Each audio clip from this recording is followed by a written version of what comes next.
فرمایا کہ صدقہ تم اعلانیہ کرو، یعنی لوگوں کو دکھلا کر کرو پھر بھی ٹھیک ہے، اگر چھپا کر کرو پھر بھی ٹھیک ہے۔ الذین ينفقون اموالهم باللیل والنہار سرا وعلانیۃ فلہم اجرہم عند ربہم ولا خوف علیہم ولا ہم یحزنون۔ دن میں کرو، رات میں کرو، ظاہر کرو، چھپا کر کرو، اس کا اجر رب کعبہ کے پاس محفوظ ہے، اور قیامت کے دن تمہیں کوئی غم اور کوئی پریشانی نہیں ہوگی۔ امام الانبیاء حضرت محمد مصطفیٰ صلی اللہ علیہ وسلم آپ کا ارشاد پاک ہے،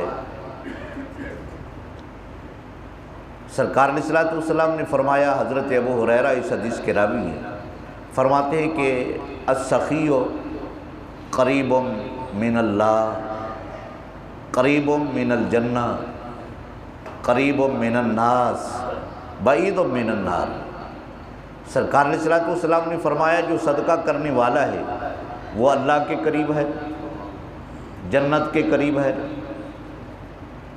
لوگوں کے قریب ہے، اور جہنم سے دور ہے۔ اور بخیل بعید من اللہ، بعید من الجنہ، بعید من الناس، اور قریب من النار۔ جو بخیل ہے وہ اللہ سے دور ہے، جنت سے دور ہے، لوگوں سے دور ہے، اور جہنم کے قریب ہے۔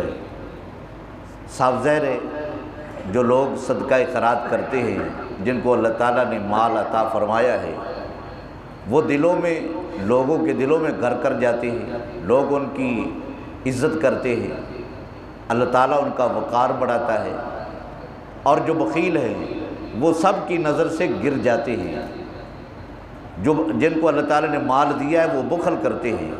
سرکار علیہ الصلوۃ والسلام نے فرمایا کہ سخی جاہل ہو، اتنا عبادت گزار نہ ہو، لیکن بخیل دن رات عبادت کرنے والا ہو، رب کعبہ کو وہ بخیل عبادت کرنے والا پسند نہیں ہے، رب کعبہ کو وہ جاہل اور سخی پسند ہے۔